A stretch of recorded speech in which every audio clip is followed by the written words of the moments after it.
إن الحمد لله نحمده ونستعينه ونستغفره ونؤمن به ونتوكل عليه ونعوذ بالله من شرور أنفسنا ومن سيئات أعمالنا. من يهده الله فلا مضل له ومن يضلل فلا هادي له، وأشهد أن لا إله إلا الله وحده لا شريك له، وأشهد أن محمدا عبده ورسوله أرسله بالحق بشيرا ونذيرا وداعيا إلى الله بإذنه وسراجا منيرا. يا أيها الذين آمنوا اتقوا الله حق تقاته ولا تموتن إلا وأنتم مسلمون. يا أيها الناس اتقوا ربكم الذي خلقكم من نفس واحدة وخلق منها زوجها وبث منهما رجالا كثيرا ونساء، واتقوا الله الذي تساءلون به والأرحام إن الله كان عليكم رقيبا. يا أيها الذين آمنوا اتقوا الله وقولوا قولا سديدا يصلح لكم أعمالكم ويغفر لكم ذنوبكم، ومن يطع الله ورسوله فقد فاز فوزا عظيما. أما بعد فإن خير الحديث كتاب الله، وخير الهدي هدي محمد صلى الله عليه وسلم، وشر الأمور محدثاتها، وكل محدثة بدعة، وكل بدعة ضلالة، وكل ضلالة في النار. اللهم انفعنا بما علمتنا وعلمنا ما ينفعنا وزدنا علما. اللهم إنا نعوذ بك من علم لا ينفع، ومن قلب لا يخشع، ومن نفس لا تشبع، ومن دعوة لا يستجاب لها. اللهم آت نفوسنا تقواها وزكها أنت خير من زكاها، أنت ولينا ومولاها. يا حي يا قيوم برحمتك نستغيث، أصلح لنا شأننا كله ولا تكلنا إلى أنفسنا طرفة عين. سبحانك لا علم لنا إلا ما علمتنا إنك أنت عليم الحكيم। সমস্ত প্রশংসা, যাবতীয় গুণগান একমাত্র কেবলমাত্র শুধুমাত্র আল্লাহ রাব্বুল আলামিন, আহকামুল হাকিমিন, আরহামুর রাহিমিন, ইলাহুল আলামিনের জন্য, যিনি আমাদেরকে মুসলিম করে সৃষ্টি করেছেন, যিনি আমাদের জন্য উত্তম হালাল রিজকের ব্যবস্থা করেছেন,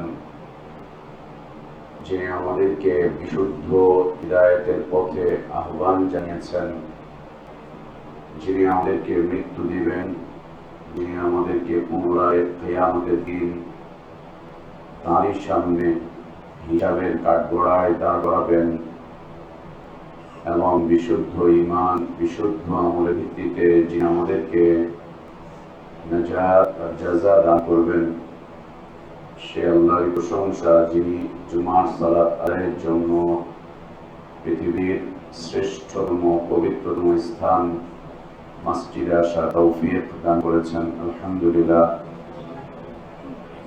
অসংখ্য অগণিত সালাত ও সালাম আমাদের প্রিয় নবী, প্রিয় রাসূল, প্রিয় ইমাম, প্রিয় আদর্শ ব্যক্তিত্ব, একমাত্র আদর্শ কেন্দ্রীয় ব্যক্তিত্ব মুহাম্মদুর রাসূলুল্লাহ সাল্লাল্লাহু আলাইহি ওয়া আলিহি ওয়াসাল্লামের প্রতি আল্লাহ সুবহানাহু ওয়া তাআলা যাকে কল্যাণের আধার করে বিশ্ব মানবতার জন্য মুক্তির দূত করে পাঠিয়েছিলেন, যার আদর্শের বাস্তবায়ন করা প্রত্যেক জাতি, ধর্ম, বর্ণ নির্বিশেষে সকল পেশার মানুষের জন্য ফরজ করে দেওয়া হয়েছে, তার আদর্শের বাস্তবায়ন, প্রকৃত হিদায়াত, কল্যাণ, নাজাত আর সফলতার পথ।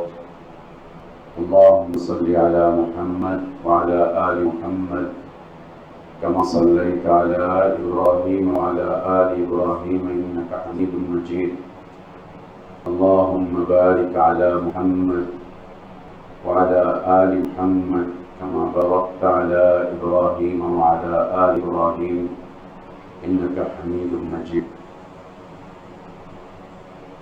আলহামদুলিল্লাহ, আল্লাহ তাবারক ওয়া তাআলা বিশেষ দয়ায়, তার বিশেষ অনুগ্রহে, তার বিশেষ করুণায় আমরা আল্লাহর পক্ষ থেকে আসা সর্বশ্রেষ্ঠ, সর্বশেষ তার পছন্দনীয় দিনটুকু জানতে, বুঝতে, মানতে চেষ্টা করছি।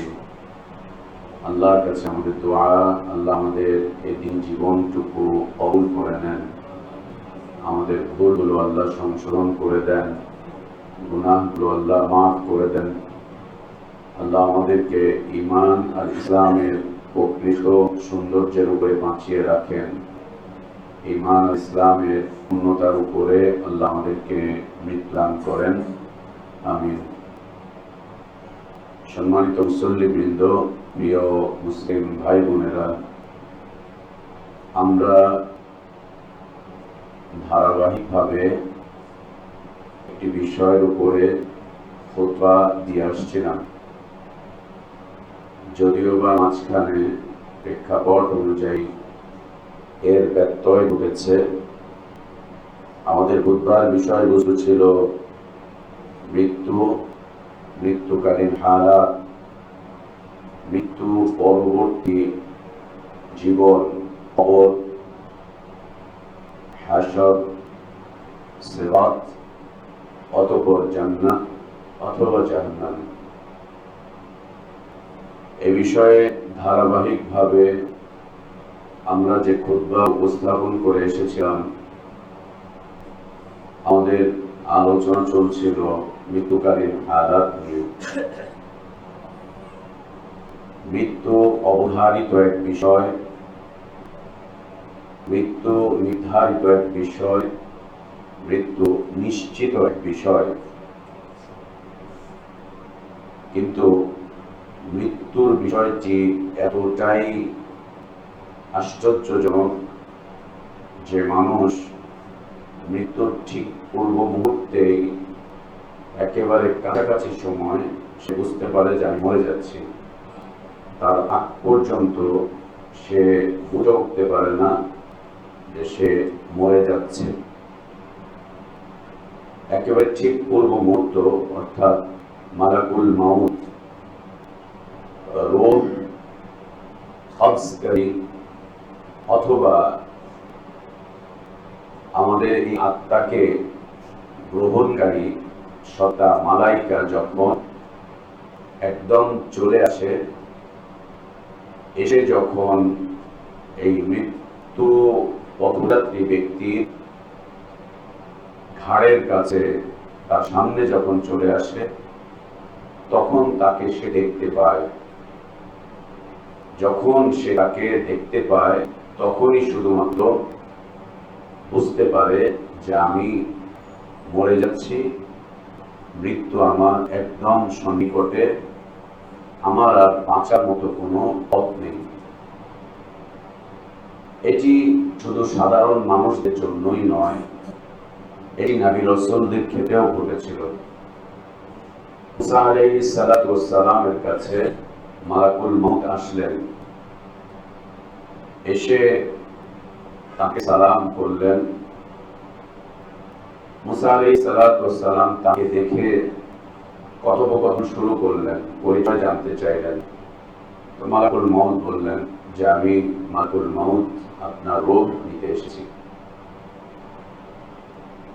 তখন মুসা আলাইহিস সালাতু ওয়াস সালাম, তিনি একটু রাগী মানুষ ছিলেন। মুসা আলাইহিস সালাতু ওয়াস সালাম তাকে মৃদু একটি আঘাত করেছিলেন, করে বলছিলেন যে না, এখন না, এখন না। মালাকুল মাউত আল্লাহ তাবারক ওয়া তাআলার সাথে কথা বললেন। আল্লাহ তাবারক ওয়া তাআলা মুসা আলাইহিস সালাতু ওয়াস সালামের কাছে মালাকুল মউতকে আবার দ্বিতীয়বার পাঠালেন। এসে বলেন যে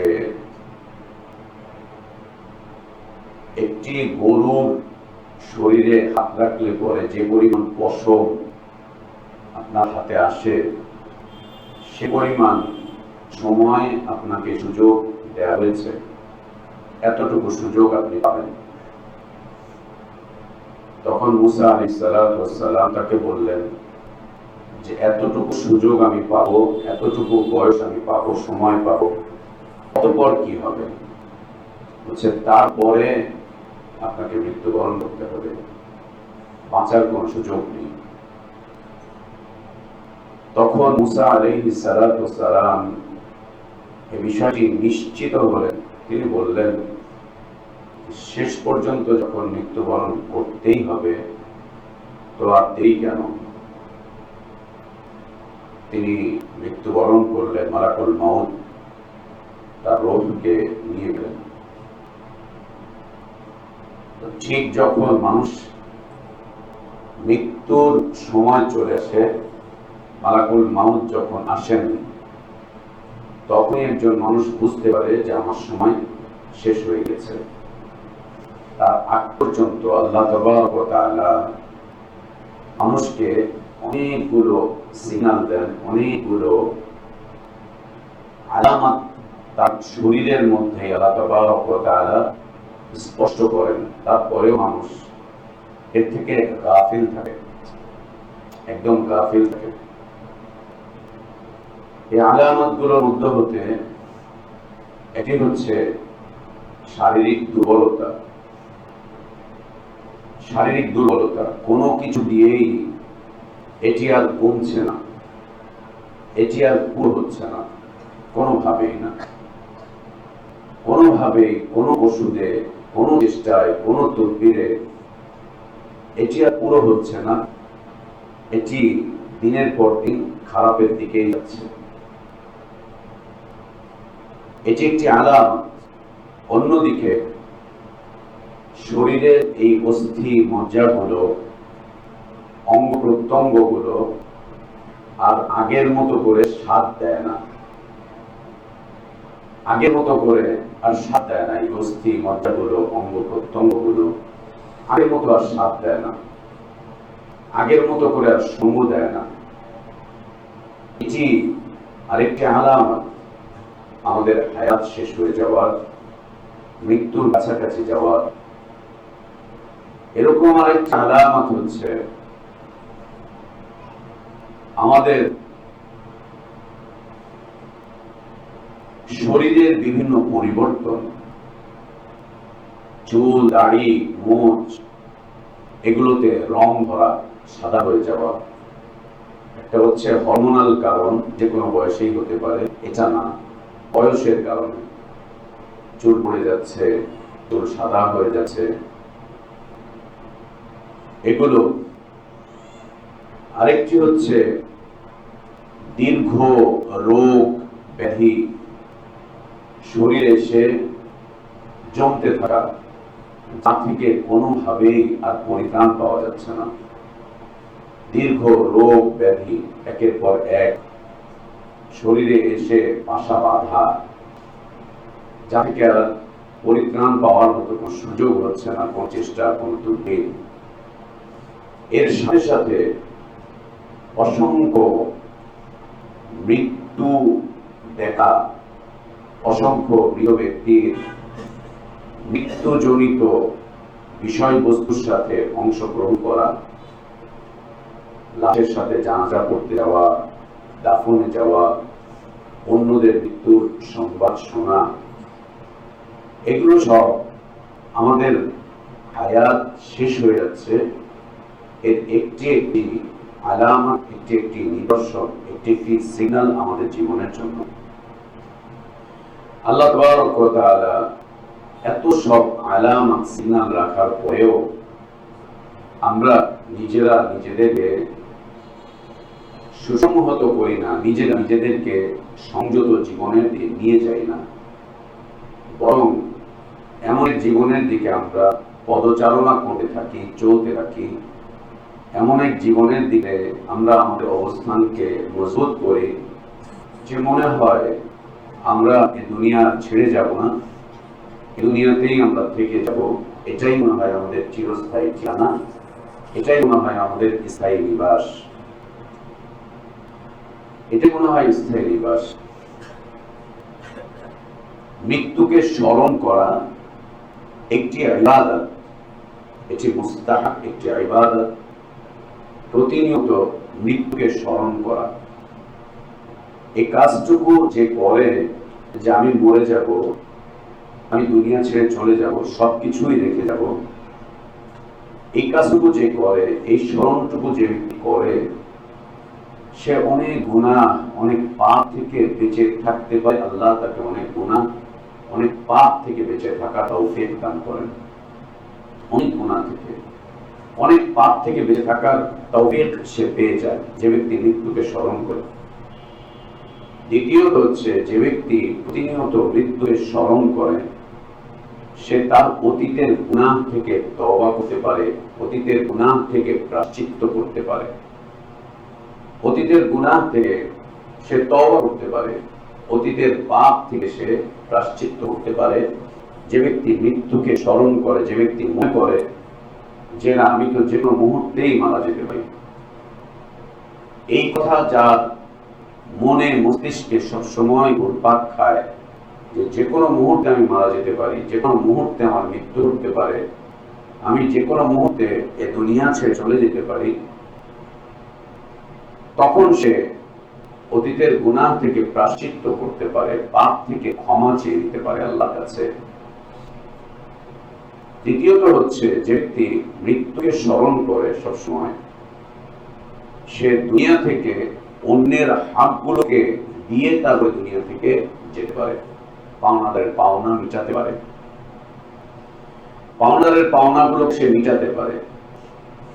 যে ব্যক্তির হক তার কাছে আছে, সেই ব্যক্তির হকগুলোকে সে মিটিয়ে দিতে পারে। আর দুনিয়া এক আজীব স্থান।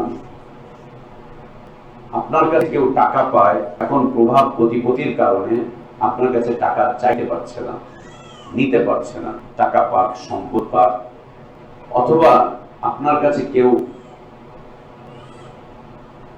অথবা আপনার ইজ্জতকে কেউ নষ্ট করেছে, বিনষ্ট করেছে, আপনি এখন তাকে কিছুই বলতে পারছেন না।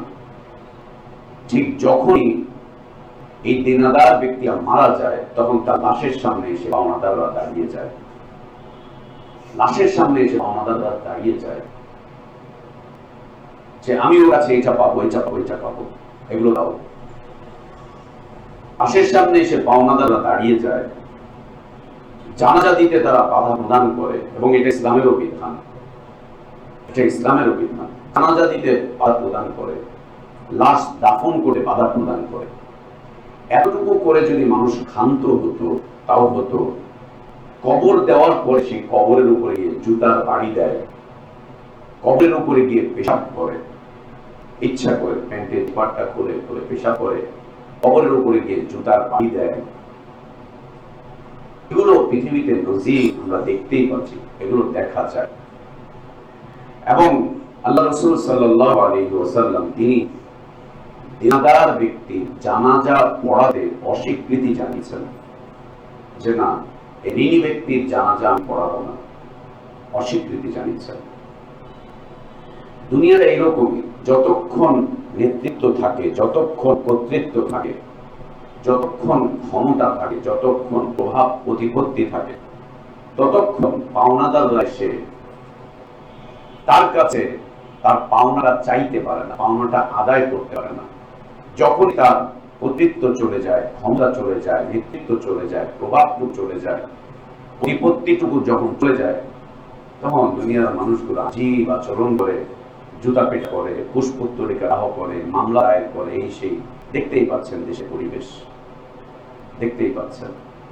এক মাস আগেও কেউ এই ধরনের গালি গালাজ, বকা বাদ্য, জুতা মালা, এগুলো কেউ কল্পনাও করেন গত এক মাস আগে। যে এভাবে করে এদেশের মন্ত্রীদের কেউ গালিগালাজ করবে, প্রধানমন্ত্রীকে কেউ গালিগালাজ করবে, তার মৃত্যু কামনা করবে, তার ব্যাপারে এইটা করবে, এই করবে, এই করবে, এই করবে, যা দেখতে পাচ্ছেন 1 মাস আগেও এদেশে এটা মানুষ মুখ ফুটে বলতে পারেনি। যেই ক্ষমতার পালা বদল হয়ে গেল, সাথে সাথে দেখেন সবাই যেন বীরের বেশে চলে এসেছে।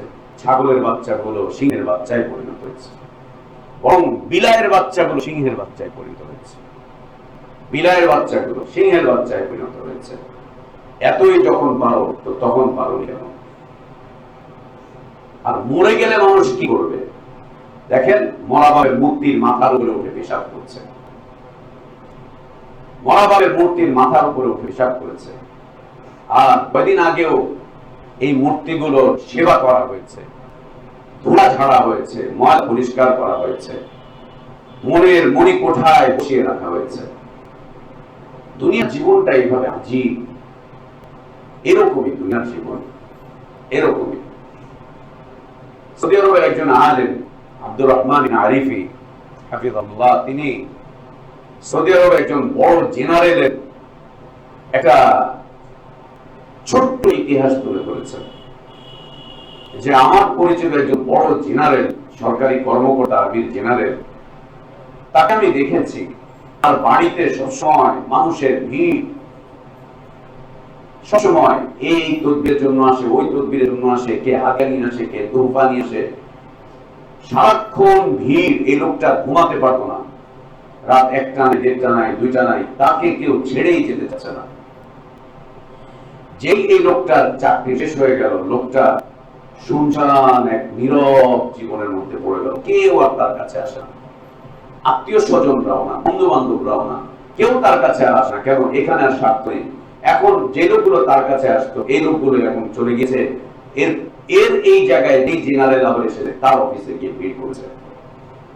এটাই হচ্ছে দুনিয়ার জীবন।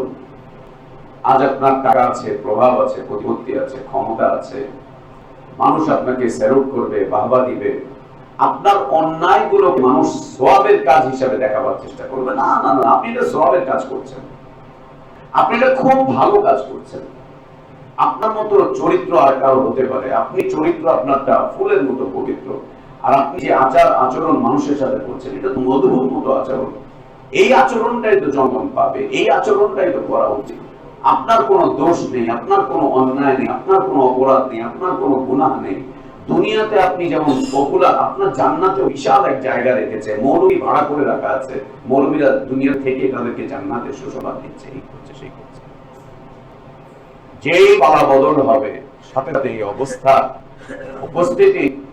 আমি আপনি তো টাকাওয়ালা না, ক্ষমতাশালী না, প্রভাব প্রতিপত্তি আমাদের আপনাদের নেই, তবে আমি আপনি সাধারণ মানুষ।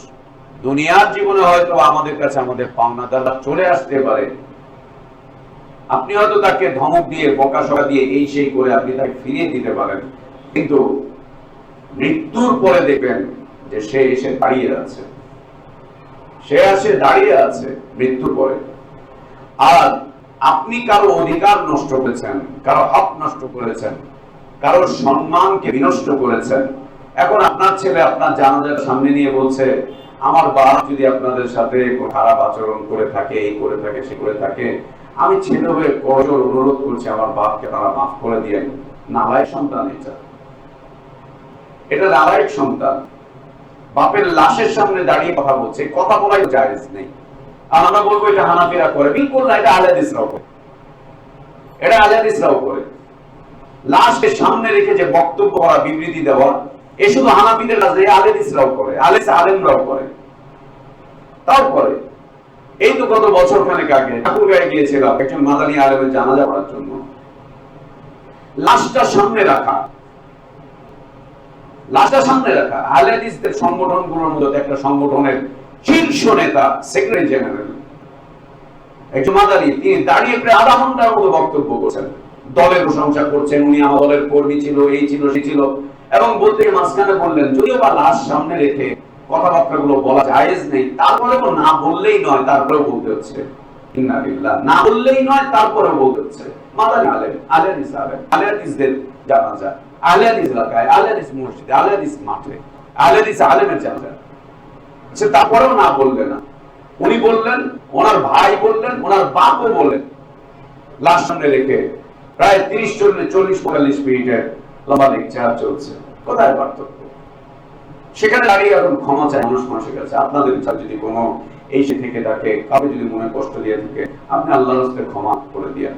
সুবহানাল্লাহ। যদি আপনার আমার মাঝে মৃত্যুর স্মরণ থেকে থাকে, এই আমলটা যদি আমার আপনার মাঝে থাকে, তো আমার আপনার মৃত্যু করে আমার আপনার সন্তানকে দাঁড়াতে হবে না যে আমার বাপকে মাফ করে দিয়েন। বরং লোকজনরাই বলতে থাকবে, আল্লাহ তুমি তাকে মাফ করে দাও, আমি ক্ষমা করেছি, তুমি তাকে ক্ষমা করে দাও। লোকজনরাই বলতে থাকবে, আল্লাহর একজন প্রিয় ব্যক্তিকে হারাম, আল্লাহ তার উপরে তুমি দয়া করো, তার উপরে তুমি রহম করো। আল্লাহুম্মা ফির লাহু ওয়ারহামহু ওয়াআফিহি ওয়া'ফু আনহু ওয়াকরিম নুজুলাহু ওয়াসি' মুদখালাহু ওয়াগসিলহু বিল মা'i ওয়াল থালজি ওয়াল বারাদ। সব বলতে থাকবে। আরো কত কথা বলবে আল্লাহর কাছে, আরো কত কথা বলবে আল্লাহর কাছে। মৃত্যুর স্মরণ এর মাধ্যম দিয়ে দুনিয়াতে আপনার যে পাওনাদার আছে, এই পাওনাদারদের পাওনাগুলো আপনি মিটিয়ে যেতে পারবেন। মনে রাখবেন, অধিকাংশ মানুষ, আমাদের দেশের মানুষের চরিত্র এটা, পাওনাদারদের পাওনা দিতে চায় না। হক নষ্ট করার ক্ষেত্রে একেবারে প্রতিনিয়ত প্রতিযোগিতায় সামিল থাকে। বুড়ো হয়ে যাওয়ার পরেও আরাম খায়, বুড়ো হয়ে যাওয়ার পরেও মানুষের হক নষ্ট করে, বুড়ো হয়ে যাওয়ার পরেও দখলদারিত্ব করে, এই করে সেই করে, হ্যান ত্যান। বুড়ো হয়ে যাওয়ার পরেও তার মনে হয় না একের পর এক তার শরীরের অসুস্থতা বাসা বাঁধছে, একের পর এক তার শরীরের অঙ্গ প্রত্যঙ্গ তাকে তার সাথে বিদ্রোহ করছে। কোনোভাবেই পাটাকে নাড়াতে পারে না, কোনোভাবেই হাঁটতে পারে না, 2-3 জনের ঘাড়ে ভর করে তারপরে হাঁটে। তারপরেও মানুষের হক আদায় করে না, তারপরেও বলে না যে আল্লাহ আমি যা করেছি তুমি ক্ষমা করো। মানুষকে ডেকে ডেকে বলে না যে বাবা তোমার টাকা নিয়ে যাও, তোমার জমি নিয়ে যাও, তোমার পয়সা নিয়ে যাও। অথবা মানুষকে ডেকে বলে না বাবা তোকে আমি এই করছি সেই করছি, তুমি আমাকে এটা করে দাও। দেখেন কত পার্থক্য। আল্লাহ নবী সাল্লাল্লাহু আলাইহি ওয়াসাল্লাম যখন জীবনের শেষ মুহূর্তে চলে আসলেন, জীবনের একেবারে অন্তিম মুহূর্তে চলে আসলেন, নবী সাল্লাল্লাহু আলাইহি ওয়াসাল্লাম অসুস্থ হয়ে পড়লেন মৃত্যুর 12-13 দিন আগে। প্রচন্ড রকম জ্বর চলে আসলো, প্রচন্ড রকম জ্বর। এবং আমাদেরকে যে পরিমাণ জ্বর দেওয়া হয়, শরীরে তাপ দেওয়া হয়, আল্লাহ যে পরিমাণ জ্বর আমাদেরকে দেন, আল্লাহ নবী সাল্লাল্লাহু আলাইহি ওয়াসাল্লামকে আল্লাহ তাবারক ওয়া তাআলা তার দ্বিগুণ দিয়েছিলেন। দ্বিগুণ। নবী সাল্লাল্লাহু আলাইহি ওয়াসাল্লাম কে বলছেন যে তোমাদের একজনের অসুস্থতার দ্বিগুণ আমাদের দেওয়া হয়েছে। একজনের যে অসুস্থতা তার দ্বিগুণ। ধরে নেন আমাদের 104 ডিগ্রি জ্বর, সেই সময় যদি মেশিন থাকতো তাহলে এই হাদিসের আলোকে বোঝা যায় যে নবী সাল্লাল্লাহু আলাইহি ওয়াসাল্লাম জ্বর দেখা যেত 200 উপরে, 200 উপরে, দ্বিগুণ, একদম দ্বিগুণ। আল্লাহ নবী সাল্লাল্লাহু আলাইহি ওয়াসাল্লাম প্রচন্ড মাথা ব্যথায় ভুগছেন, প্রচন্ড জ্বর, শরীর উঠাতে পারছেন না, প্রচন্ড মাথা ব্যথায় ভুগছেন নবী সাল্লাল্লাহু আলাইহি ওয়াসাল্লাম। এবং নিজে উঠে দাঁড়াতে পারছেন না, অন্যের সাহায্য লাগছে, অন্যের সাহায্য লাগছে, অন্যের কাঁধে ভর করে পা হেঁচড়াতে হেঁচড়াতে তিনি মসজিদের মিম্বারে এসে দাঁড়ালেন। নিজে দাঁড়াতে পারছেন না।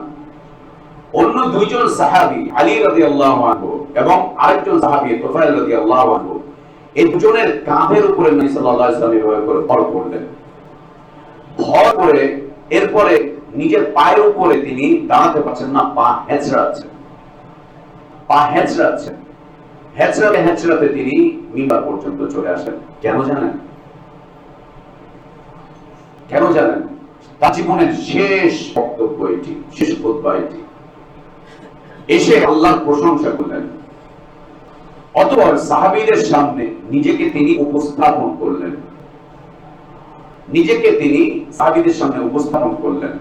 করে যে বক্তব্যটুকু করেছিলেন, সুবহানাল্লাহ, তিনি বলছিলেন তোমাদের মধ্যে হতে কেউ যদি আমার কাছে কোনো কিছু পাওনা থেকে থাকো, তাহলে আসো আমি তোমাদের পাওনাগুলো মিটিয়ে দিব। মিটার জন্য তিনি মিম্বারে এসে দাঁড়ালেন, মিম্বারে, মিম্বারে। আর আল্লাহ নবী সাল্লাল্লাহু আলাইহি ওয়াসাল্লাম তার রাষ্ট্রীয় জীবনের যত অবকাঠামোগত বক্তব্য করতেন তিনি মিম্বারে দাঁড়িয়ে করতেন, মিম্বারে দাঁড়িয়ে করতেন। মসজিদ ছিল সমাজ এবং রাষ্ট্রের মূল কেন্দ্রবিন্দু। মসজিদ সমাজ এবং রাষ্ট্রের মূল কেন্দ্রবিন্দু। সমাজের মূল জায়গা হচ্ছে মসজিদ, ক্লাব ঘর না, রাজনৈতিক দলের অফিস না, রাজনৈতিক দলের অফিস না, ক্লাব ঘর না, নেতার বাসা না। মুসলিম সমাজের সামাজিক মূল কেন্দ্রবিন্দু হচ্ছে আল্লাহর মসজিদ। আর এখান থেকে সমাজের ব্যাপারে যে ঘোষণাগুলো আসবে সেগুলো এই মিম্বার থেকে আসবে, মিম্বার থেকে আসবে। আল্লাহ নবী সাল্লাল্লাহু আলাইহি ওয়াসাল্লাম মিম্বারে এসে উঠলেন, উঠে সাহাবীদের সামনে বললেন, যদি তোমাদের কেউ আমার কাছে কিছু পাওনা থেকে থাকে, যদি পাওনা থেকে থাকে, আমার কাছে যদি তোমাদের কোনো মাল থেকে থাকে, সম্পদ থেকে থাকে, যদি আমার কাছে তোমরা কেউ কিছু পেয়ে থেকে থাকো, তাহলে আমাকে বলো, আমি তোমাদের হাতটুকু আদায় করব, তোমাদের পাওনাটুকু মিটিয়ে দিব, পাওনাটুকু মিটিয়ে দিব, পাওনাটুকু মিটিয়ে দিব। প্রথম কথা। দ্বিতীয় কথা, নবী সাল্লাল্লাহু আলাইহি ওয়াসাল্লাম বললেন যে আমি যদি তোমাদের উপরে কোনো জুলুম করে থাকি,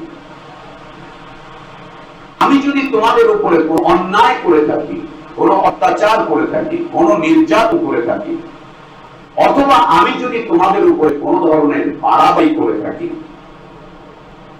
জুলুম, অন্যায়, অত্যাচার, নির্যাতন অথবা বাড়াবাড়ি, এটা যদি আমি তোমাদের উপরে করে থাকি, তাহলে আজ আমি তোমাদের সামনে উপস্থিত, তোমরা তোমাদের জুলমের প্রতিশোধ আমার থেকে নিয়ে নাও। আল্লাহু আকবার। তোমরা তোমাদের জুলমের প্রতিশোধ আমার থেকে নিয়ে নাও। আমি উপস্থিত, আমি মুহাম্মদ সাল্লাল্লাহু আলাইহি ওয়াসাল্লাম, আমি তোমাদের সামনে উপস্থিত, তোমরা তোমাদের জুলমের, অত্যাচারের, নির্যাতনের, বাড়াবাড়ির প্রতিশোধ আমি মুহাম্মদের থেকে তোমরা নিয়ে নাও। সাল্লাল্লাহু আলাইহি ওয়াসাল্লাম, সাল্লাল্লাহু আলাইহি ওয়াসাল্লাম। সুবহানাল্লাহ। পৃথিবীতে কে পারে এই কাজটুকু করতে? কে পারে এই কথাটুকু বলতে যে আমি যদি তোমাকে থাপ্পড় মেরে থাকি তো আমাকে থাপ্পড় মারো? তাও কোথায়? মিম্বারে দাঁড়িয়ে। আমি যদি তোমাদেরকে লাঠির আঘাত করে থাকি তো লাঠির আঘাত করো। আমি যদি তোমার উপরে কোন ধরনের বাড়াবাড়ি করে থাকি তো আমার উপরে তোমরা সেটা করে আমাকে তোমরা হক মুক্ত করো, আমাকে তোমরা হক মুক্ত করো, হক মুক্ত করো। সাহাবীরা নবী সাল্লাল্লাহু আলাইহি ওয়াসাল্লামের এই আবেগময় বক্তব্য শুনে, জীবনের এই অন্তিম মুহূর্তে এই কথাগুলো শুনে মসজিদে নববীর মধ্যে সাহাবীদের মধ্যে, সে নববীতে সাহাবীদের মধ্যে কান্নার রোল হয়ে গেল। এই হালাতে তারা নবী সাল্লাল্লাহু আলাইহি ওয়াসাল্লামকে কোনদিন দেখেননি। আল্লাহ নবী সাল্লাল্লাহু আলাইহি ওয়াসাল্লাম যতদিন সুস্থ ছিলেন, এক কর্মচঞ্চল মানুষ ছিলেন। এক কর্মচঞ্চল মানুষ না হলে মাত্র 10 বছরে সশরীরে 27টা যুদ্ধে কিভাবে অংশগ্রহণ করেন? 10 বছরে 27টা যুদ্ধ, তার মানে বয়স প্রতি বছর 3টা যুদ্ধ করেছেন, 3টা পরে 27টা যুদ্ধে সশরীরে অংশগ্রহণ করেছেন এবং প্রায় 73টা যুদ্ধ তিনি নেতৃত্ব দিয়েছেন, যুদ্ধ করতে পাঠিয়েছেন, সাহাবীদেরকে দিক নির্দেশনা দিয়ে পাঠিয়েছেন মাত্র 10 বছরে। কর্মচঞ্চল এক মানুষ ছিলেন আল্লাহ রাসূল সাল্লাল্লাহু আলাইহি ওয়াসাল্লাম। একদিকে তার দাওয়াতি জীবন, অন্যদিকে তার তাবলীগের জীবন, আরেকদিকে তার দার্স তাদরিসের জীবন, আরেকদিকে তার তালিম তারবিয়ার জীবন, আরেকদিকে তার সামাজিক জীবন, আরেকদিকে তার রাষ্ট্রীয় জীবন, রাষ্ট্রীয় অবকাঠামো সব ঠিকঠাক করছেন। অন্যদিকে তিনি কাফের মুশরিকিনদের বিরুদ্ধে একের পর এক যুদ্ধে অংশগ্রহণ করছেন, কাফের মুশরিকদের বিরুদ্ধে লড়াই করে যাচ্ছেন। অন্যদিকে মুসলিমদের অর্থনৈতিক জীবনকে সুসংহত করছেন। সবকিছু করে যাচ্ছেন, সবকিছু করে যাচ্ছেন অল্প সময়ের মধ্যে। অত্যন্ত কর্মচঞ্চল একজন মানুষ ছিলেন রাসূলুল্লাহ সাল্লাল্লাহু আলাইহি ওয়াসাল্লাম। এই মানুষটাকে সাহাবীরা এরকম দুর্বল অবস্থায় দেখবেন, এরকম কাতর অবস্থায় দেখবেন, এরকম অন্যের উপরে ভর করা অবস্থায় দেখবেন এই সাহাবীরা কল্পনাও করতে পারে না। একদিকে যেমন অসুস্থ নাবিকে দেখছেন, দুর্বল এক নাবিকে দেখছেন, শারীরিক দুর্বলতা যাকে গ্রাস করে ফেলেছে, শেষ অবস্থায় দেখতে পাচ্ছেন। অন্যদিকে নবী সাল্লাল্লাহু আলাইহি ওয়াসাল্লামের মুখে এই কথাগুলো শুনে সাহাবীরা কান্নায় ভেঙে পড়লেন। তার কারণ যত সাহাবীরা ছিলেন তাদের মধ্যে কেউ নবী সাল্লাল্লাহু আলাইহি ওয়াসাল্লামের কাছে কোনো একটা পয়সা পেতেন না, কেউ কোনো টাকা পেতেন না, কেউ দাঁড়িয়ে বলেন নাই যে আমি আপনার কাছে টাকা পাবো, আমি আপনার কাছে পয়সা পাবো।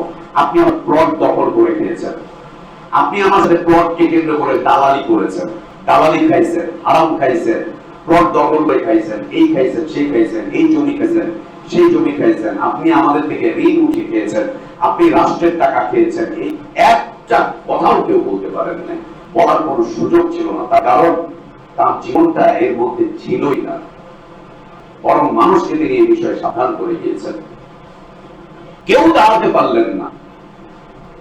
দ্বিতীয়ত নবী সাল্লাল্লাহু আলাইহি ওয়াসাল্লাম বললেন, যদি আমি কারো উপর বাড়াবাড়ি করে থাকি, অন্যায় করে থাকি, অত্যাচার করে থাকি, আঘাত করে থাকি, তোমাদের কারো উপর আমি কোন জুলুম করে থাকি, তাহলে আমি মুহাম্মদ সাল্লাল্লাহু আলাইহি ওয়াসাল্লাম তোমাদের সামনে উপস্থিত হয়েছি।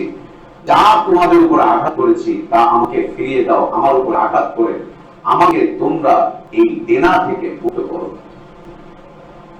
সাহাবায়ে কেরাম রাদিয়াল্লাহু আনহুম আজমাইন এখানে বসে আছেন। মুস্তাদরাকে হাকিম এর riwayat রয়েছে, হাকিম রাহমাতুল্লাহি আলাইহি বর্ণনা করেছেন।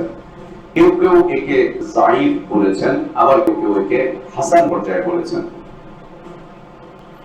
একজন সাহাবী উঠে দাঁড়ালেন, দাঁড়িয়ে বলছেন, ইয়া রাসূলুল্লাহ সাল্লাল্লাহু আলাইহি ওয়াসাল্লাম, আপনি আমার উপর একটা অন্যায় করেছিলেন, বাড়াবাড়ি করেছিলেন, আপনি আমার উপরে শরীরে আঘাত করেছিলেন, আমি আজকে এই আঘাতের প্রতিশোধ নিতে চাই আপনার থেকে।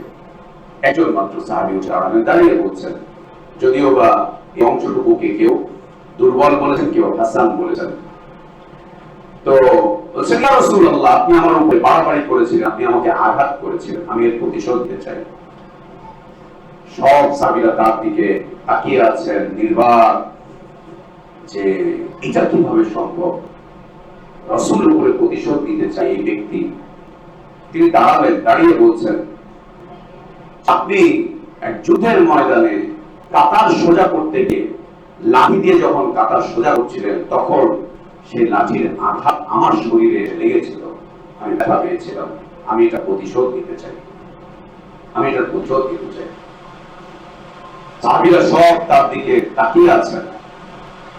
সাহাবীরা তাদের নাবিকে দেখছেন, নাবি তার সাহাবীদেরকে দেখছেন। মাঝখানে একজন লোক উঠে এই কথা বলছে, আল্লাহর নবীর সাহাবী আলী রাদিয়াল্লাহু আনহু তিনি সামনে ছিলেন। তিনি বলছেন, ইয়া রাসূলুল্লাহ, আমি আমার এই দেহটাকে আপনার জন্য উৎসর্গ করতে চাই। ওই লোককে বললেন, তুমি যত আঘাত লাগে তত আঘাত আমার উপরে করো, কিন্তু আল্লাহর রাসূলের উপরে তুমি আঘাত করতে যাও না। তোমার যত আঘাত লাগে তুমি আমার উপরে করো, কিন্তু আল্লাহ নবীর উপরে তুমি আঘাত করে যেও না। তিনি বলে উঠলেন, জিসমিকা ফিদা ইয়া রাসূলুল্লাহ, হে আল্লাহর রাসূল, আমার এই দেহটা আপনার এই মুবারক দেহের জন্য আমি উৎসর্গ করে দিলাম, আমি এই দেহটাকে বিলিয়ে দেব, আপনার উপরে আঘাত আসতে দেব না। সেই সাহাবী বলছেন যে না, আমি প্রতিশোধ নিব। সাল্লাল্লাহু আলাইহি ওয়াসাল্লাম, নবী সাল্লাল্লাহু আলাইহি ওয়াসাল্লাম তিনি সাহাবীর সামনে দাঁড়িয়ে আছেন আর বলছেন, আসো প্রতিশোধ নাও। তিনি দৌড়ে চলে আসলেন নবী সাল্লাল্লাহু আলাইহি ওয়াসাল্লামের হাতে একটা লাঠি, সামনে এসে লাঠিটাকে ফেলে দিয়ে নবী সাল্লাল্লাহু আলাইহি ওয়াসাল্লামের এই বুকের মধ্যে তিনি একটা চুমু খেলেন। চুমু খেয়ে বলছেন, ইয়া রাসূলুল্লাহ, প্রতিশোধ নেওয়ার কোনো উদ্দেশ্য ছিল না। অনেক দিন যাবত আমার মনে আমি আশা লালন করছিলাম যে আপনার এখানে যে নবুয়তের মোহরটা আছে, আমি ওই মোহরটাতে একটা চুমু খাবো, চুমু খেয়ে নিজেকে সৌভাগ্যবান বানাবো। এটা স্বাভাবিকভাবে সম্ভব ছিল না, তাই আমি এই কৌশল নিয়েছি ইয়া রাসূলুল্লাহ। এই বলে তিনি নবী সাল্লাল্লাহু আলাইহি ওয়াসাল্লামকে জড়িয়ে ধরে চুমু খেলেন জীবনের শেষ মুহূর্তে। মৃত্যুর স্মরণ একজন মুসলিমকে এই জায়গাটা নিয়ে আসতে পারে যে তোমাদের সাথে আমি অন্যায় করেছি, অবিচার করেছি, জুলুম করেছি, নির্যাতন করেছি, হাত মেরে খেয়েছি, পয়সা লুণ্ঠন করেছি, এখন আমি বেঁচে আছি, আসো কিছু সম্পদ আছে, আমি এগুলো দিয়ে তোমাদের পাওনাগুলোকে মিটিয়ে দিতে চাই। অথবা সম্পদ যদি একদম নিঃস্ব হয়ে যেয়ে থাকে, কিচ্ছু না থেকে থাকে, তো তার কাছে গিয়ে আল্লাহকে সাক্ষী রেখে আল্লাহর ওয়াস্তে তার থেকে ক্ষমা চেয়ে নেওয়া। এইটা তো আমাদের মাঝে নাই, বরং আমরা আরো পাওনাদাররা আসলে প্রথমত হচ্ছে ঘরের দরজা বন্ধ করে রাখি, বউ বাচ্চাকে দিয়ে বলি নাই, এরপরেও যদি আবার আসে বউকে দিয়ে তার সাথে বেয়াদবি করাই, পোলাকে দিয়ে বেয়াদবি করাই, ছেলেকে দিয়ে হুমকি ধমকি দেওয়াই, ছেলেকে দিয়ে বলাই বল আব্বা নাই বাসায়, বল আব্বা নাই বাসায়, হুমকি ধমকি দেওয়াই, বউকে দিয়ে অপমান করাই, অপদস্থ করাই। রাস্তায় যদি কোনো রকম দেখা হয়ে যায় তখন আবার তাকে অন্যায় আচরণ করি, খারাপ আচরণ করি, তার সাথে বেয়াদবি করে তাকে বলি টাকা পয়সা পান তো পান, এই জন্য কি বাবার আসতে হবে নাকি, জানেন না হলে গিয়ে দিব, যান টাকা উঠায় নিয়ে। সুবহানাল্লাহ, তুমি কি মরবা না? তুমি কি কবরে যাবা না? তুমি কি লাশ পাবা না? তোমাকে কি আল্লাহর সামনে দাঁড়াতে হবে না? দাঁড়াতে হবে না? মৃত্যুর স্মরণ যখন একজন ব্যক্তি ভুলে যায়, একজন ব্যক্তি যখন মৃত্যুকে স্মরণ করা থেকে বিরত থাকে, তখন সে জালেম হয়ে যায়, তখন সে অত্যাচারী হয়ে যায়, তখন সে নির্যাতনকারী হয়ে যায়, তখন সে অন্যায়কারী হয়ে যায়, তখন সে স্বৈরাচারী হয়ে যায়, তখন সে হত্যাকারী হয়ে যায়, তখন সে মানুষের রক্ত দিয়ে হোলি খেলে, তখন সে মানুষের রক্ত দিয়ে গোসল করে, তখন সে মানুষের রক্তের বিনিময়ে দুনিয়াতে টিকে থাকার চেষ্টা করে, মানুষের জান, মানুষের মাল, মানুষের ইজ্জত, মানুষের বিষয়বস্তু তখন তার কাছে নিছক একটা বিষয় হয়ে দাঁড়ায়, হাতের ধুলো হয়ে দাঁড়ায়।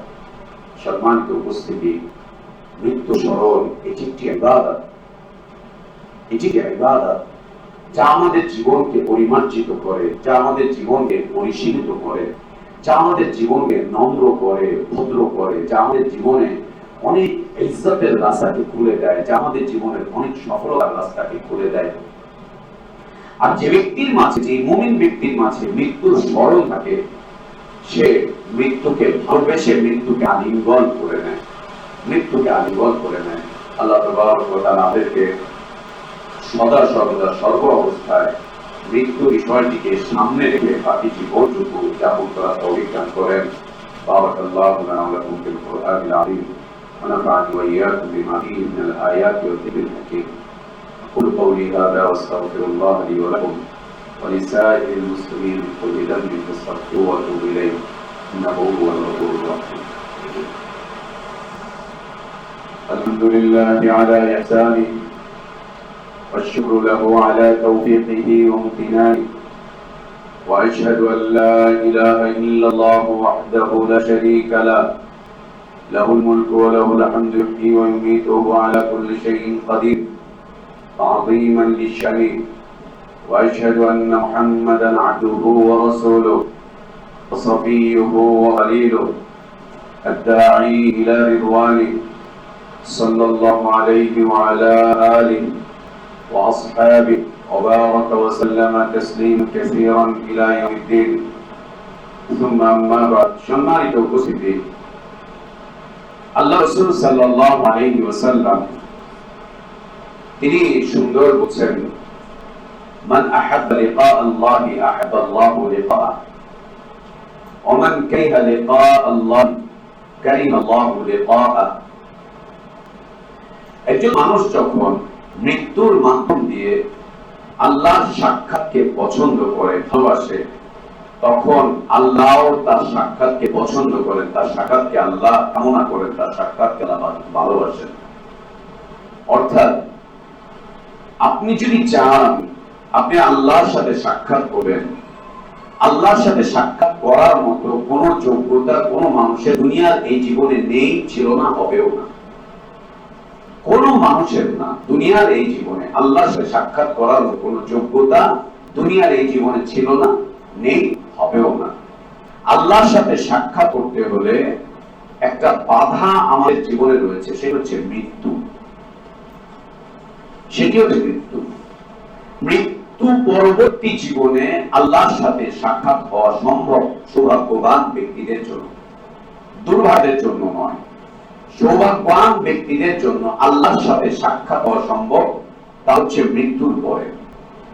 এখন এই মৃত্যু মানুষ কামনা করে না, মৃত্যু মানুষ পছন্দ করে না।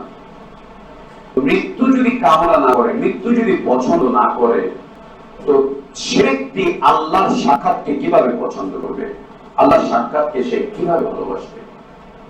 আল্লাহ নবী সাল্লাল্লাহু আলাইহি ওয়াসাল্লাম বলেন, যে ব্যক্তি আল্লাহর সাক্ষাৎকে পছন্দ করে, ভালোবাসে, কামনা করে, আল্লাহ তার সাক্ষাৎ পছন্দ করেন, কামনা করেন, আল্লাহ তার সাক্ষাৎকে ভালোবাসেন। আর যে ব্যক্তি আল্লাহর সাক্ষাৎকে অপছন্দ করে, আল্লাহর সাক্ষাৎকে যে ব্যক্তি চায় না, আল্লাহর সাক্ষাৎ যে ব্যক্তি ভালোবাসে না, আল্লাহ চান না, আল্লাহ পছন্দ করেন না, এই লোকটার সাক্ষাৎ আল্লাহ চান না। সুবহানাল্লাহ। কেউ যদি আল্লাহর সাক্ষাৎ পেতে চায়, তাকে মৃত্যুবরণ করতে হবে, আর তার মৃত্যুটা হতে হবে নেক মৃত্যু। তার মৃত্যু হতে হবে নেক মৃত্যু। নেক মৃত্যু ছাড়া আল্লাহর সাক্ষাৎ সম্ভব নয়। নেক মৃত্যু তাকে বরণ করতে হবে। তার মৃত্যুকালীন হালাত হতে হবে অত্যন্ত চমৎকার, অত্যন্ত সুন্দর, অত্যন্ত সুন্দর, অত্যন্ত চমৎকার মৃত্যু হতে হবে। তাহলেই যদি আল্লাহর সাথে সাক্ষাৎ করতে পারে, অন্যথায় আল্লাহর সাথে তার সাক্ষাৎ হওয়া সম্ভব নয়। যে ব্যক্তি মৃত্যুর মাধ্যম দিয়ে আল্লাহর সাক্ষাৎকে কামনা করে, তার জন্য সবচেয়ে বড় উপায় হচ্ছে সদা সর্বদা সর্ব অবস্থায় মৃত্যুকে স্মরণ করে মৃত্যুর জন্য প্রস্তুতি গ্রহণ করা। মৃত্যুর জন্য প্রস্তুতি গ্রহণ করা, মৃত্যুর জন্য রেডি থাকা। আজ আমরা মৃত্যুর জন্য রেডি নই। আমরা টাকার জন্য রেডি, আমরা চাকরির জন্য রেডি, আমরা অনেক কিছুর জন্য রেডি। মৃত্যুর জন্য আমরা কেউ রেডি নই, কেউ রেডি নই মৃত্যুর জন্য। এবং আমরা আমাদের এই দেশে একের পর এক অনেক আন্দোলন দেখেছি, একের পর এক অনেক রক্তক্ষয়ী সংঘর্ষ দেখেছি। এই আন্দোলন সংগ্রাম, রক্তক্ষয়ী সংঘর্ষে অনেক মানুষ তাজা প্রাণগুলো ঝরিয়েছে, রক্ত ঝরিয়েছে। আপনি যারা এই তাজা প্রাণগুলো ঝরিয়েছে, রক্তগুলো ঝরিয়েছে, তাদেরকে, তাদের হালাত, তাদের বক্তব্য, তাদের স্লোগান, তাদের লেখনীকে পাবেন না যে তারা আল্লাহ সন্তুষ্টির উদ্দেশ্যে তাদের প্রাণগুলোকে ঝরিয়েছে, তার রক্ত ঝরিয়েছে। আল্লাহ সাক্ষাতের উদ্দেশ্যে তার রক্ত ঝরিয়েছে, আল্লাহর জান্নাত পাওয়ার উদ্দেশ্যে রক্ত ঝরিয়েছে না। স্বৈরাচারকে হটার জন্য জীবন দিয়েছে, আল্লাহর জান্নাতের জন্য নয়। একটা জুলুম, অন্যায়, অত্যাচার, একটা নির্যাতিত জীবন থেকে বাঁচার জন্য রক্ত দিয়েছে, আল্লাহর জান্নাতের জন্য নয়। এই আন্দোলন, সেই আন্দোলন, সব আন্দোলনের একই বিষয়বস্তু, আল্লাহর জান্নাতের জন্য নয়, আল্লাহ ক্ষমা পাওয়ার উদ্দেশ্যে নয়, আল্লাহর আরশের নিচে জায়গা পাওয়ার উদ্দেশ্য নয়, জান্নাতুল ফিরদাউস পাওয়ার উদ্দেশ্যে একটা যুবক জীবন দেয়নি, একটা যুবক জীবন দেয়নি। চাকরির উদ্দেশ্যে, কোঠার উদ্দেশ্যে, বৈষম্য বিরোধী, যে আমরা বৈষম্য চাই না, শিক্ষায় না, চাকরিতেও না, অধিকার চাই, এই চাই, ওই চাই, সেই চাই, স্লোগানগুলোই বলে দিয়েছে যে একজন লোক আল্লাহর সাথে সাক্ষাতের উদ্দেশ্যে জীবনগুলো বিলায়নি। একজন ব্যক্তিও আল্লাহর সাথে সাক্ষাতের উদ্দেশ্যে জীবন বিলায়নি, একজনও না। যত আন্দোলন হয়েছে দেশে, যত সংগ্রাম হয়েছে, কত কিছু হয়েছে, আল্লাহর সন্তুষ্টির উদ্দেশ্যে নয়, আল্লাহর জান্নাত পাওয়ার উদ্দেশ্যে নয়, আল্লাহ সাক্ষাতের উদ্দেশ্যে নয়। মৃত্যুর মাধ্যমে আল্লাহ তাদেরকে কি দান করেছেন আর কি দান করবেন সেটি আল্লাহ রাব্বুল আলামিন ভালো জানেন। কিন্তু বাহ্যিক স্লোগানগুলো কি?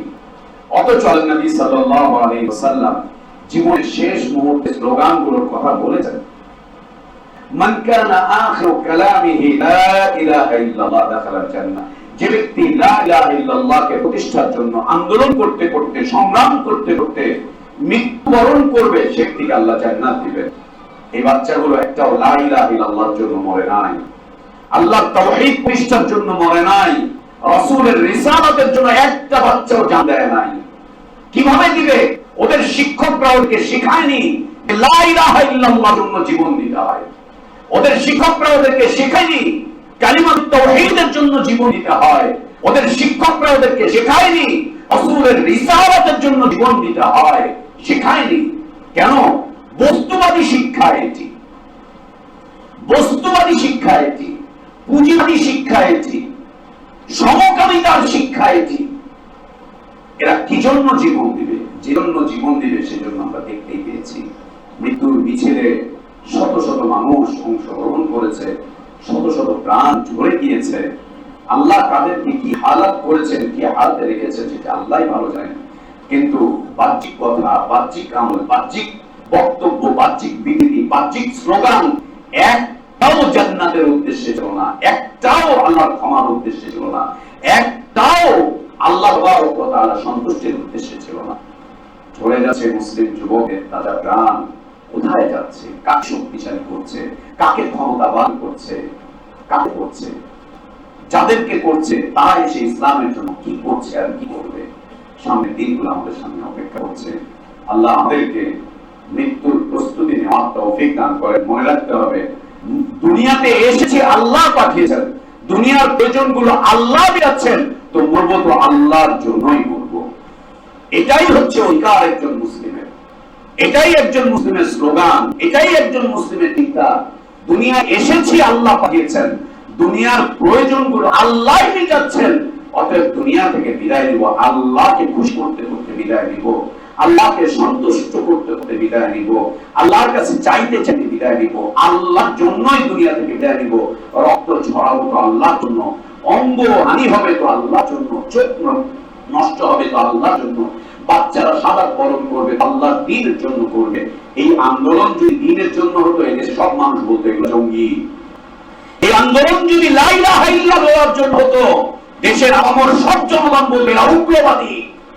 এই আন্দোলন সংগ্রাম যদি রাসূলের রিসালাতের জন্য হতো, এই জ্বালায় পড়া অগ্নিসংযোগ যদি রাসূলের রিসালাতের জন্য হতো, তাহলে এদেশের সব মানুষগুলো মিলে ওদেরকে দমন করত, ওদেরকে নিপীড়ন করত, ওদেরকে এদেশ থেকে বের করে দেওয়ার কথা বলতো, ওদেরকে ধরে ধরে পুলিশে দিত, ওদেরকে ফাঁসিতে দিত, ওদেরকে নানান ধরনের কথাবার্তা বলতো, নানান ধরনের কথাবার্তা বলতো। মুসলিম, এখনো সচেতন হও। তোমার শক্তি, তোমার সামর্থ্য, তোমার সহ্য, তোমার বীর্য, তোমার ঐতিহ্য, তোমার অর্থ, তোমার বিত্ত, তোমার প্রভাব, তোমার প্রতিপত্তি, তোমার শরীরের রক্ত, তোমার ঘাম কোন পথে তুমি ব্যয় করছো? এক কুফরি শক্তিকে জড়িয়ে আর এক কুফরি শক্তিকে তুমি বসাচ্ছ, আল্লাহর কাছে তুমি কি জবাব দিবে? আল্লাহর কাছে তুমি কি জবাব দিবে? কি জবাব দিবে? মৃত্যুর প্রস্তুতি একজন মুসলিমকে নিজের জীবনটাকে এইভাবে করে সুরক্ষিত করে যে জীবন দিব আল্লাহর জন্য দিব, জীবন দিব আল্লাহর জন্য দিব। আল্লাহ নবী সাল্লাল্লাহু আলাইহি সাল্লামের মুবারক একটি হাদিস দিয়ে খুতবা শেষ করছি। নবী সাল্লাল্লাহু আলাইহি সাল্লাম বলেন, যে ব্যক্তি তার হৃদয়ে শাহাদাতের তামান্না রাখে যে আমি আল্লাহর জন্য জীবন বিলাবো, এটা হচ্ছে শাহাদাতের তামান্না, আমি আল্লাহর জন্য রক্ত ঝরাবো, আমি আল্লাহর জন্য অঙ্গ প্রত্যঙ্গ কাটাবো, আমি আল্লাহর জন্য জীবনটাকে বিলাবো, যে ব্যক্তি এই কামনা রাখে, এই চেতনা রাখে, এই আদর্শ রাখে, এবং যে ব্যক্তি তার অন্তরে এই আশা রাখে, নবী সাল্লাল্লাহু আলাইহি ওয়াসাল্লাম বলেন, সে যদি তার জীবনটা আল্লাহর রাস্তায় বিলাতে নাও পারে, সে যদি তার বিছানায় শুয়েও মারা যায়, আল্লাহ তাবারক ওয়া তাআলা তার এই নিয়তের কারণে তাকে শাহাদাতের মর্যাদা দান করবেন, শাহাদাতের মর্যাদা দান করবেন। জি, মৃত্যুর প্রস্তুতি, মৃত্যুর প্রস্তুতি। জালেম হওয়া থেকে বাঁচতে পারবেন, অন্যের উপরে জুলুম করা থেকে বাঁচতে পারবেন, এবং নিজের উপরে অত্যাচার করা থেকেও বাঁচতে পারবেন। আল্লাহ আমাদেরকে খুতবাটুকু সঠিকভাবে সুন্দরভাবে বুঝে চলার তৌফিক দান করেন। আমিন। আল্লাহুম্মা আসলিহ লানা দীনানা আল্লাযী হুয়া ইসমাতু আমরিনা ওয়া আসলিহ লানা দুনিয়ানা আল্লাতী ফীহা মাআশুনা ওয়া আসলিহ লানা আখিরাতানা আল্লাতী ইলাইহা মাআদুনা ওয়া জা'আল আল-হায়াতা জিয়াদাতান লানা ফী কুল্লি খাইর ওয়াল মাউতা রাহাতান লানা মিন কুল্লি শার। اللهم اقسم لنا من خشيتك ما تحول به بيننا وبين معاصيك، ومن طاعتك ما تبلغنا به جنتك، ومن اليقين ما تهون به علينا مصائب الدنيا. متعنا اللهم بأسماعنا وأبصارنا وقواتنا أبدا ما أبقيتنا، واجعله الوارث منا، واجعل ثأرنا على من ظلمنا، وانصرنا على من عادانا. اللهم لا تجعل مصيبتنا في ديننا، ولا تجعل الدنيا أكبر همنا ولا مبلغ علمنا ولا إلى النار مصيرنا. اللهم لا تسلط علينا بذنوبنا من لا يخافك فينا ولا يرحمنا. اللهم ربنا آتنا في الدنيا حسنة وفي الآخرة حسنة وقنا عذاب النار.